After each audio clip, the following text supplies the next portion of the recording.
The crystalline chamber of the Galactic Space Council hummed with activity. 24 alien representatives sat around a large round table, each from different star systems. They gathered for their monthly meeting about expanding their influence across the galaxy. Counselor Tavik stood up. His blue scales caught the light as he moved toward the central projector. "We have found a new planet in Sector 87C, he said, pressing a button. A hologram of Earth appeared, floating above the table. "It appears to have intelligent life." The other council members leaned forward with interest. Discovering new species was always exciting, especially ones that hadn't yet reached the stars. "Our scans show they have basic space technology, but nothing beyond their own moon," Tavik continued. "Perfect candidates for our protectorate program." The council nodded in agreement. They had done this hundreds of times before. Find developing worlds, offer protection and guidance, and slowly introduce them to galactic society. It was their way. "I will lead the first contact team," said Zol, a being who looked like shimmering blue jelly. "We should arrive in 3 days." 3 days later, Zol's diplomatic ship entered Earth's orbit. The crew expected simple radio greetings or perhaps primitive rocket ships coming to meet them. What they found instead shocked them all. A fully functional space station orbited Earth. Small ships moved between Earth, the Moon, and what appeared to be bases on Mars. This was not a primitive civilization. "Incoming transmission," said Zol's communications officer. A human woman appeared on their screen. She wore a simple black uniform with 5 silver stars on the collar. Her hair was pulled back tightly, and her expression was calm but serious. "This is Director Park of Earth Space Command.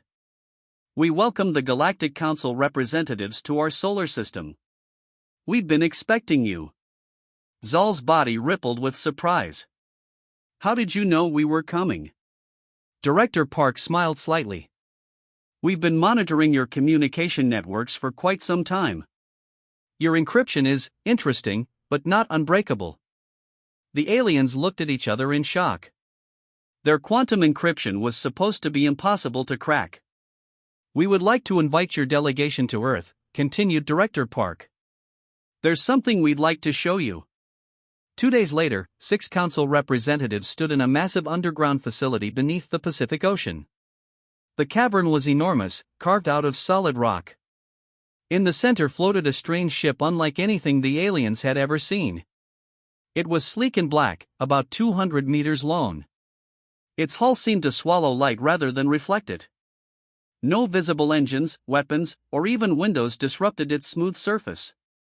Commander Kim, a tall man in the same black uniform as Director Park, gestured toward the vessel. "This is the HSS Daehoon. Our first operational dark matter warship." "Dark matter?" asked Tavik, his scales changing color with his disbelief. "That's purely theoretical. No one has been able to interact with dark matter, let alone build ships with it." Commander Kim simply smiled. "Perhaps your theories need updating, Counselor." Director Park stepped forward. "We discovered the key to dark matter manipulation through what you might call a happy accident. A mathematical anomaly in quantum entanglement experiments led us down an unexpected path." "Impossible," whispered Zol. "Our civilizations have studied this for thousands of years." "Sometimes fresh eyes see what others miss," said Director Park. "Would you like a demonstration?" The aliens were taken to an observation room with a wall of windows overlooking a massive test chamber. Inside, the Daehoon hovered silently. "Beginning phase shift test," announced a voice over speakers. The black ship began to shimmer. Its outline became blurry, then transparent. Then, in an instant, it vanished completely. "Where did it go?" demanded Tavik. "Nowhere," replied Commander Kim. "It's still exactly where it was. But now it exists partially in dark matter space, a parallel layer of reality that overlaps our own." As he spoke, the ship reappeared, but not completely. It was semi-transparent, like a ghost. "In this state," explained Director Park, "conventional weapons pass right through it. And when fully shifted, it can move through solid matter or travel vast distances almost instantly." The implications stunned the alien representatives. Such technology would make human ships untouchable, unstoppable. It would change the balance of power in the galaxy overnight. "We don't share this to threaten you," said Director Park, noticing their concerned faces. "But to prepare you. We're ready to join your galactic community as equals, not as protectorates." The council members exchanged glances. This first contact was unlike any they had experienced before. Humans weren't just another species to guide. They were a power to reckon with. And they had just changed everything. The alien council members stood nervously on the observation deck of their massive ship. Through the large viewing window, they could see Earth below them, a blue and white marble suspended in black space. In the distance, the tiny shape of the HSS Daehoon waited. "We still believe this is some kind of trick," said Counselor Tavik, his scales now a doubtful purple color. "Dark matter technology cannot be real." Director Park smiled politely. She had heard these doubts for 2 days now. "Captain Lee will begin the demonstration shortly. I suggest you watch closely." A communication screen flickered to life. Captain Lee's face appeared. He was younger than many expected for such an important position, with calm eyes and a confident expression. "This is Captain Lee of the HSS Daehoon. We will now demonstrate phase-shifting technology. Please monitor your sensor equipment." The aliens activated their advanced scanning devices. These machines could detect everything from heat signatures to quantum fluctuations. They would surely reveal whatever human deception was at work. Beginning phase shift in 3, 2, 1. The Daehoon began to change. Its solid black hull started to shimmer like a mirage on a hot road. The effect spread until the entire ship seemed to waver in and out of reality. Then, without warning or sound, it simply vanished. "A cloaking device," said Counselor Vereen dismissively, her 7 tentacles waving in a pattern that indicated disbelief. "Advanced, but nothing special." Director Park said nothing. She merely pointed to the alien sensor readings. They showed no trace of the ship, not heat, not mass, not energy. It was as if the Daehoon had ceased to exist entirely. "Where?" began Zal, but he was interrupted by gasps from the other council members. On their main viewing screen, they could now see the orbit of Venus. The Daehoon had appeared there, 7 million kilometers away, in an instant. "Impossible," whispered Tavik. "No vessel could traverse that distance so quickly." "By partially entering dark matter space," explained Director Park, "our ships can move through what you might call a shortcut in reality. The physics are complex, but the application is simple." Captain Lee's voice came through again. "We will now demonstrate defensive capabilities." One of the council members, a reptilian being called Kraz, had been silent until now. His species was known for their military might and suspicious nature. Suddenly, he barked an order in his native language. Before anyone could react, energy beams shot from the council ship toward the distant Daehoon. Director Park didn't even flinch. The weapons, powerful enough to destroy a small moon, struck the human vessel directly.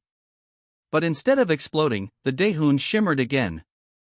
The energy beams passed straight through it as if firing at a ghost. "Counselor Kraz," said Director Park calmly, "was that really necessary?" Kraz hissed in frustration. "Your ship should be destroyed. Nothing can survive a direct hit from our primary weapons." "Nothing in normal space," corrected Director Park. "But the Daehoon isn't fully in normal space right now. It exists partially in dark matter space, where your energy weapons have no effect." The council members fell silent. The implications were staggering. A fleet of ships with this technology would be unstoppable. They could appear anywhere, strike without warning, and vanish before anyone could respond. And they would be invulnerable to conventional attacks. Hours later, the council representatives gathered in a conference room aboard their ship. Human scientists had joined them to answer questions. Chief Scientist Yoon, a woman with short gray hair and patient eyes, stood before a holographic display. "How did humans discover this technology?" asked Zal. "Your species has only been spacefaring for less than a century." "It was an accident," said Yoon. 20 years ago, we were studying quantum entanglement. All spacefaring races study quantum entanglement, interrupted Vereen. Yes, but we approached it differently, continued Yoon. One of our mathematicians, Dr. Han, noticed a pattern in the equations that everyone else had overlooked. When we explored that pattern, it led us to understand how dark matter could be manipulated.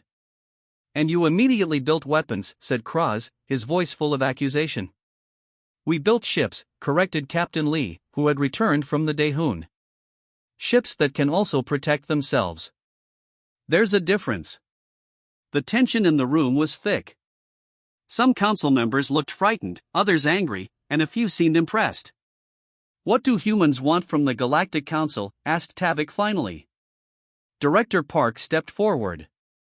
We want what every species wants: security, prosperity, and the freedom to determine our own future.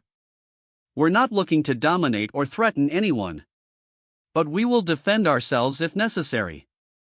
As the meeting concluded, the council members filed out, whispering among themselves. They knew they would need to report this development to their homeworlds immediately. The balance of power in the galaxy had just shifted dramatically. And humanity was now a force that could not be ignored. News of humanity's dark matter technology spread quickly across the galaxy. Within weeks, every world in the Galactic Council knew about the strange ships that could vanish and reappear at will. The Council called an emergency meeting to decide how to respond to this new power. The Grand Hall of the Council Station was packed with representatives from all 24 member species. The normal calm and order had given way to shouting and arguments. The humans cannot be trusted with such power, roared General Drac, pounding his armored fist on the table. His species, the Thoraxians, resembled large insects with metallic exoskeletons. They barely left their own planet, and already they possess technology that threatens us all. They have shown no aggression, countered Ambassador Elia, her delicate features glowing with a soft blue light. We should extend friendship rather than suspicion. The debate raged for days. Slowly, 3 distinct groups formed within the council. The first group wanted to make alliances with humans. The second feared Earth and wanted to isolate it. The third, led by the Draconid Imperium, wanted human technology for themselves. Supreme Commander Vex of the Draconid Imperium had no patience for debate. His reptilian species had conquered 12 star systems before reluctantly joining the council. Now he saw an opportunity. Talking achieves nothing, he told his officers aboard his flagship. We will take what we need. The Draconids sent their best spies to Earth's moon, where humans had built their main research facility. The plan was simple: steal the dark matter technology and escape. What they didn't know was that human dark matter sensors could detect movement between dimensions. The moment the Draconid agents phase shifted into the facility, alarms sounded. Director Park received the news in her office on Earth. How many? She asked. 20 Draconid Special Forces, replied her assistant. They've already stolen research data and killed 3 scientists. Park's expression hardened. Alert Captain Choi. Deploy the response fleet. When the Draconid battle fleet arrived 6 hours later to extract their agents, they expected an easy victory. Their 100 ships surrounded Earth, weapons ready. The humans had only a handful of ships in orbit. Surrender your technology and accept our rule, demanded Supreme Commander Vex over an open channel. Or we will destroy your cities one by one. The response came quickly. 5 small human vessels emerged from Earth's shadow. They were tiny compared to the massive Draconid warships. This is Captain Choi of the Earth Defense Fleet, came a calm voice. Your forces have invaded sovereign human territory and murdered our people. Withdraw immediately or face consequences. The Draconid commander laughed, his scaled face appearing on screens across human command centers. You send 5 ships against our 100? Your bravery is amusing, but foolish. This is your final warning, said Captain Choi simply. The Draconids opened fire. Their energy weapons lit up space with brilliant colors as they targeted the 5 human ships. But the humans weren't there anymore. They had phase shifted. Suddenly, the Daehoon appeared inside the shield perimeter of the Draconid flagship. It solidified just enough to allow a boarding team to enter before shifting again, becoming untouchable. Similar actions happened across the Draconid fleet. Human ships appeared inside shielded areas, disabled key systems, and vanished before the aliens could respond. On the bridge of his ship, Supreme Commander Vex watched in horror as system after system failed. Weapons, engines, life support all shutting down. "What's happening?" he demanded. His question was answered when Captain Choi materialized on the bridge, surrounded by a squad of soldiers. They wore sleek armor that seemed to flicker between solid and transparent. "Your fleet is disabled," said Captain Choi.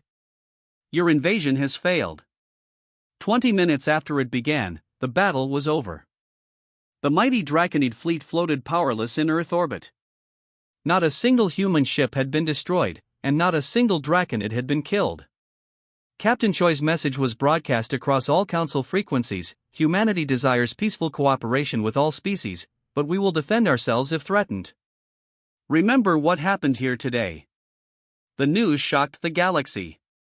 The Draconid Imperium, one of the most feared military powers, had been defeated without losing a single ship. In the aftermath, the Council split further. 7 species immediately proposed alliances with Earth, impressed by both human technology and their restraint in victory. 6 others, including the Thoraxians, cut all ties with humanity and retreated into isolation. Director Park sat in her office, reading reports of the various reactions across the galaxy. Was it necessary to humiliate them so completely, she asked. Admiral Han nodded firmly. Yes. The galaxy respects strength. We showed ours while still showing mercy. That sends the right message. As they spoke, representatives from friendly council races were already arriving on Earth to discuss treaties and trade agreements. Humanity had established itself as a major power in a single day. But neither Park nor Han noticed the small probe watching Earth from the edge of the solar system, a probe that wasn't from any council race. Something else had taken notice of humanity's new technology.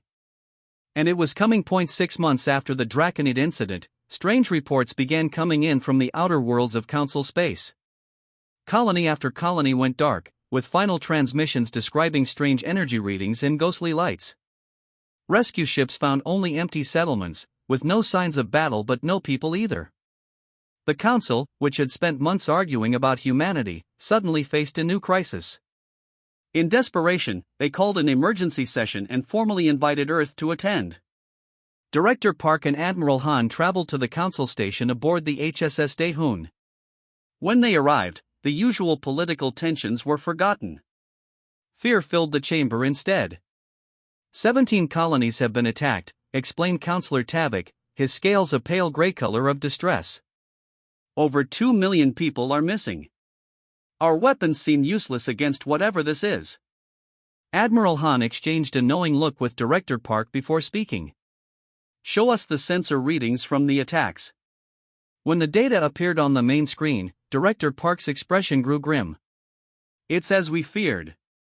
You're dealing with what we call the emergence. You know these creatures, demanded Councillor Vereen. Admiral Han nodded. We've been fighting them in secret for 20 years. They exist primarily in dark matter space and can partially cross into our reality. They feed on energy, including the energy of living beings. A shocked silence filled the chamber. Finally, Ambassador Elia asked the question everyone was thinking: why didn't you warn us? Would you have believed us? Director Park asked simply. Without proof? Without understanding dark matter science yourselves? The truth was uncomfortable but clear. The Council would have dismissed human warnings as primitive superstition or, worse, as a trick to justify their military buildup. These creatures are why we developed our dark matter technology in the first place, continued Admiral Han. Our ships can follow them into their space and fight them there. Will you help us? Asked Tavik. Yes, said Park immediately. But we'll need to work together. Within days, a joint fleet was organized. Human dark matter ships would lead the defense, while modified Council vessels would provide support. At the heart of this new alliance was the HSS Aegis, commanded by Captain June, one of Earth's most experienced officers in fighting the emergence. Captain June was younger than most expected, only 34 years old, with short black hair and a serious expression that rarely changed. She had fought the emergence since she was a cadet. The first major battle came at Colony World Thera, where sensors detected a massive emergence force gathering. 12 human ships and 30 Allied Council vessels took up defensive positions. They're drawn to standard energy emissions, Captain June explained during the final briefing. They'll target power plants, shield generators, and population centers first. Our advantage is that we can follow them into their space while our allies protect the colonists. When the emergence came, they appeared as swirling clouds of pale blue light that seemed to eat the darkness around them. Normal weapons passed through them harmlessly. Council ships fired desperately but could only watch as their energy blasts disappeared into the creatures without effect. But the human vessels were ready. As the emergence approached the colony, the HSS Aegis and its sister ships activated their phase drives. They shimmered and partially disappeared, existing in both normal space and dark matter space simultaneously. All ships, engage targets, ordered Captain June. Remember your training. Match their phase state before firing. The human vessels fired weapons unlike anything the Council races had seen before, beams of energy that seemed to bend reality itself. When these struck the emergence, the creatures recoiled and shrieked in a frequency that made communication systems howl with feedback. The battle lasted for hours. Human ships pursued the emergence through both layers of reality, appearing and disappearing from normal sensors. Sometimes they took damage, returning to normal space with sections of their hulls glowing red or venting atmosphere. But they pressed the attack relentlessly. From the colony surface, the battle looked like a strange dance of lights in the sky, normal stars occasionally blocked by invisible forces, flashes of energy appearing from nowhere, and ghostly shapes moving against the blackness. Finally, the emergence retreated. The cost had been high: 3 human ships destroyed and hundreds of crew members lost, but Thera and its 50,000 colonists had been saved. In the aftermath, Earth shared modified versions of their dark matter technology with their most trusted allies. These weren't as advanced as human systems but allowed Council ships to at least see the emergence and affect them with specially tuned weapons. "This is only the beginning," Captain June told her weary crew as they made repairs. "The emergence never stop at one attack. They'll be back, and in greater numbers." As if confirming her words, reports came in of new emergence sightings at the edges of Council space. But this time, the galaxy would not face them unprepared. For the first time in millennia, the Council faced a threat they couldn't handle alone and found humanity standing beside them as equals in the fight for survival. 1,000 ships gathered at the edge of known space, their hulls gleaming in the light of unfamiliar stars. At the center of this massive fleet were 50 human vessels, each bearing the distinctive shimmer of dark matter technology. After months of battles across dozens of worlds, this would be the final confrontation with the emergence. Admiral Hong stood on the bridge of the HSS Challenger, her flagship. She was older than most human commanders, with gray streaks in her black hair and lines around her eyes that spoke of too many battles and too little sleep. "The emergence have gathered their forces here," she explained to the assembled alien commanders on the viewscreen. "Our scouts report their numbers are greater than anything we've faced before. This will be our one chance to end this threat." The plan was simple but dangerous. Human ships would lead the attack, using their phase technology to draw the emergence into carefully planned positions. The modified Council vessels would then strike with their new weapons, specially designed to affect creatures from dark matter space. As the fleet moved into position, Captain Min of the scout ship HSS Pathfinder made a final check of her systems. Her vessel was smaller than the warships, built for speed and stealth rather than combat. Her mission was to gather intelligence during the battle. "All systems ready, Captain," reported her first officer. "Good," said Min. "Remember, we observe only. No heroics today." When the emergence appeared, they came not as the small groups the fleet had faced before, but as a vast cloud that seemed to darken the stars themselves. Millions of the blue-white creatures swarmed together, pulsing with hungry energy. "All ships, commence attack," ordered Admiral Hong. The battle that followed was like nothing the galaxy had ever seen. Human warships phased in and out of normal space, their special weapons tearing holes in the emergence swarm. Council vessels followed in their wake, firing into the gaps with perfect timing. But the emergence fought back fiercely. Several human ships disappeared completely, pulled fully into dark matter space where even their phase technology couldn't save them. Council vessels exploded as the creatures drained their power sources in seconds. Captain Min watched from the edge of the battle, recording everything. That's when her sensors detected something unusual, a smaller group of emergents separating from the main swarm, moving in a pattern too regular to be random. "They're retreating," said her first officer.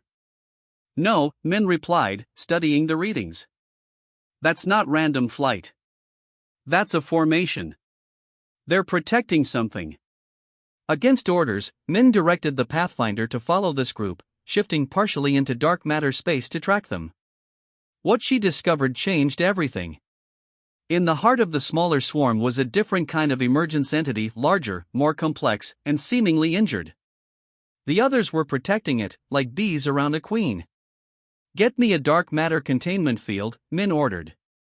"We're going to capture that creature."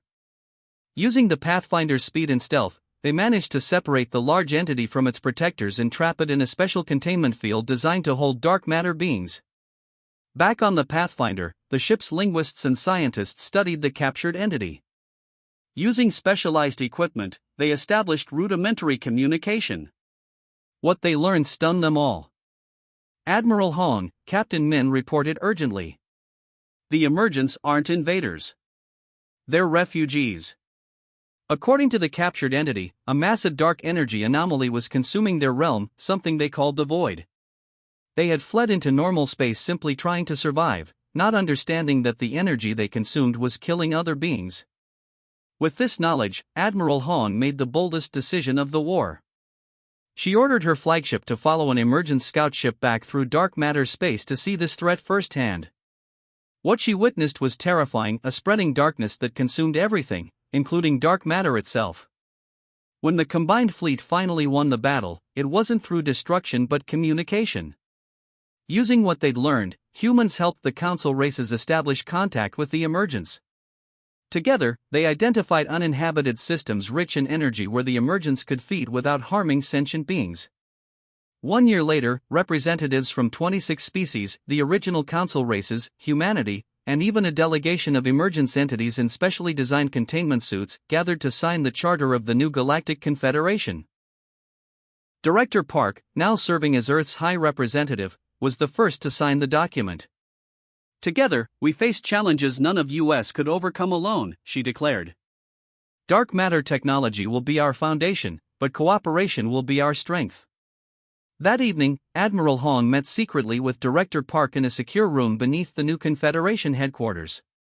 "Should we tell them the truth?" asked the Admiral.